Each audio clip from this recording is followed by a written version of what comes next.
നമസ്കാരം. പതിരും കതിരും. ഉമ്മൻചാണ്ടിയുടെ ഭരണകാലത്ത് തലയിലും മടിയിലും വെച്ച് UDFകാർ താലോലിച്ച മക്കൾ രാഷ്ട്രീയത്തിൻ്റെ ഓമനകളായിരുന്നു മാണിച്ചായൻ്റെ മകൻ ജോസുമോനും പിള്ളേച്ചൻ്റെ മകൻ ഗണേഷ് കുമാറും.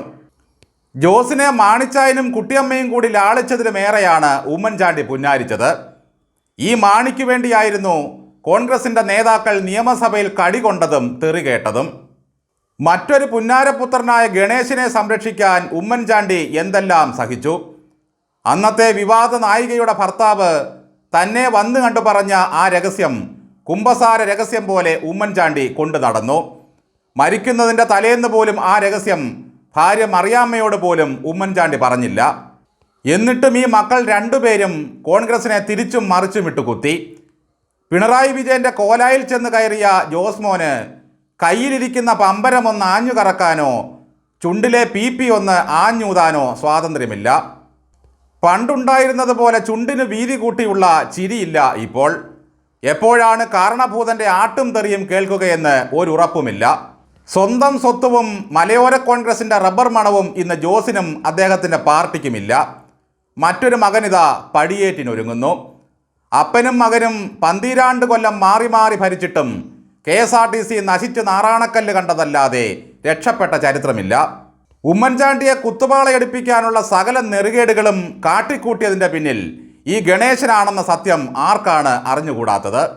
ചരിത്രത്തിൽ കീഴൂട്ട് കുടുംബത്തിൻ്റെ രാഷ്ട്രീയ സംഭാവനകൾ തങ്കലിപികളിൽ എഴുതി ചേർത്തതാണ്. അഴിമതിയുടെ പേരിൽ കേരളത്തിൽ ആദ്യമായി ഒരു നേതാവ് ജയിൽവാസം അനുഭവിച്ചത് ബാലകൃഷ്ണപിള്ള മാത്രമാണ്. മന്ത്രിമന്ദിരത്തിൽ വെച്ച് ഏതെങ്കിലും മന്ത്രിക്ക് ഒരുത്തൻ്റെ തല്ല് കിട്ടിയിട്ടുണ്ടെങ്കിൽ അത് ഗണേശന് മാത്രമാണ്. ഒരു സെക്രട്ടേറിയറ്റും പരിസരവും CPMകാർക്ക് പൊതു കക്കൂസാക്കാൻ ഇട നൽകിയത് ഗണേശനും പിതാവും കൂടിയാണ്. ഈ കുടുംബം എല്ലാ കാലത്തും കോൺഗ്രസിന് ഒരു കുരിശായിരുന്നു. ആസനത്തിലെ പുണ്ണ് അങ്ങാടിയിൽ കാട്ടരുത് എന്ന് പറയാറുണ്ട്. എന്നാൽ സ്വന്തം കുടുംബ പ്രശ്നങ്ങൾ പോലും ഇവർ തെരുവിലിട്ടലക്കി. ഒരു സ്ത്രീ ജയിലിൽ വെച്ച് എഴുതിയ കത്തിൽ എത്രയോ നേതാക്കന്മാരാണ് തുണിയഴിഞ്ഞ് നാണം കെട്ടത്. കീഴൂട്ടെ അച്ഛനും മകനും മാത്രമല്ല, ഉമ്മൻചാണ്ടിയെ കുപ്പിയിലാക്കാൻ കാത്തിരുന്ന സകല സമുദായ നേതാക്കളും രാഷ്ട്രീയ ശത്രുക്കളും ആ കത്തിൽ ചില്ലറ എഡിറ്റിംഗ് അല്ല നടത്തിയിട്ടുള്ളത്. വെള്ളാപ്പള്ളി വരെ ആ കത്തിൽ ശത്രുക്കളെ കോരി നിറച്ചു. ഗോഡ്ഫാദർ സിനിമയിൽ അവസാനം താലിക്ക് വേണ്ടി നടത്തിയ പിടിവലി പോലെയായിരുന്നു ആ കത്തിനു വേണ്ടി നടന്ന പിടിവലി. എന്നിട്ടും അവസാന കാലം വരെയും ഗണേശനെ കുഞ്ഞു തള്ളിപ്പറഞ്ഞില്ല. അന്ന് ഏതാണ്ട് 85 വയസ്സുണ്ടായിരുന്ന VSന് കാമഭ്രാന്താണെന്ന് ഗണേശൻ പറഞ്ഞപ്പോൾ നിയമസഭയിൽ ഗണേശന് വേണ്ടി മാപ്പ് പറഞ്ഞത് ഉമ്മൻചാണ്ടിയായിരുന്നു. ഇനി ഗണേശന് ഒട്ടുമേ ഭയം വേണ്ട. ആരിലും കാമഭ്രാന്ത് കണ്ടെത്താം, എന്തും കാണിക്കാം, വിളിച്ചു പറയാം. ഒരു ചാവേർ സംഘം നിങ്ങളെ സംരക്ഷിക്കാൻ എപ്പോഴും കൂടെയുണ്ടാകും.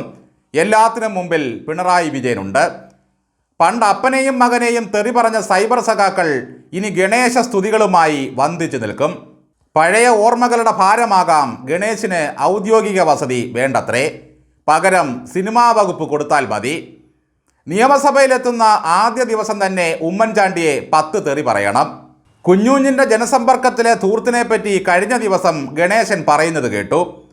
ഭൂതകാലത്തെ മുഴുവൻ പറക്കുന്ന അമ്ലേഷ്യമുണ്ടല്ലോ, അതാണ് ഈ നേതാക്കന്മാരുടെ എല്ലാം ശക്തി. വളർത്തുദോഷം കൊണ്ട് മുടിഞ്ഞുപോയ ഗണേശിനെ മന്ത്രിസഭയിൽ എടുക്കരുതെന്ന് വെള്ളാപ്പള്ളി മുന്നറിയിപ്പ് കൊടുത്തിട്ടും പിണറായി കേട്ട മട്ടല്ല. മക്കളെ എങ്ങനെ വളർത്തണമെന്ന് വെള്ളാപ്പള്ളിയെ കണ്ടുപഠിക്കണം. അച്ഛൻ്റെ ഇച്ഛയാണ് മക്കൾ. ഗണേശൻ വരുന്നതോടെ ഗതാഗത വകുപ്പിൽ സംഭവിക്കാൻ പോകുന്ന അത്ഭുതങ്ങൾക്കായി കാത്തിരിക്കുകയാണ് ജനം. ഒരു ജട്ടിയിൽ പോലും തൻ്റെ കരസ്പർശത്താൽ അത്ഭുതങ്ങൾ കാഴ്ചവെച്ച ആന്റണി രാജുവിൻ്റെ സീറ്റിലാണ് ഗണേശൻ ഇനി ഇരിക്കാൻ പോകുന്നത്. സത്യപ്രതിജ്ഞ ചെയ്യുന്നതിൻ്റെ പിറ്റേന്ന് തന്നെ ഗണേശൻ റോഡിൽ ക്യാമറ വെച്ച വകയിൽ കെൽട്രോണിന് കൊടുക്കാനുള്ള 23 കോടി രൂപ അപ്പോൾ തന്നെ നൽകും. KSRTCയിലെ പെൻഷൻകാരും ശമ്പളക്കാരും നിരന്നു നിന്ന് കണ്ണീരോടെ കുടിശ്ശിക വാങ്ങും. കട്ടപ്പുറത്തിരിക്കുന്ന ബസ്സുകളൊക്കെ താനെ റോഡിലിറങ്ങി ഓടും. ഇതൊക്കെ കണ്ട് പെരുന്നയിൽ ഒരാൾ ആനന്ദ കണ്ണീർ പൊഴിക്കും. മന്ത്രി വാസവൻ്റെ ഭാവനയിൽ പിണറായി വിജയൻ കർമ്മയോഗിയും ദൈവത്തിൻ്റെ വരദാനവുമായെങ്കിൽ ഗണേശിൽ നിന്ന് പുതുവർഷം മുതൽ പിണറായി സ്തുതികൾ പുറപ്പെടാൻ തുടങ്ങും. രാജു പോയി ഗണേശൻ വന്നതുകൊണ്ട് പിണറായിക്ക് പ്രത്യേകിച്ചൊന്നും സംഭവിക്കാനില്ല. ഈ വകുപ്പിനും ഒന്നും സംഭവിക്കില്ല. ഇളകിക്കിടക്കുന്ന KSRTCയുടെ ഒരു നട്ടുപോലും മുറുക്കാനുള്ള ശേഷി സർക്കാരിനിപ്പോൾ ഇല്ല.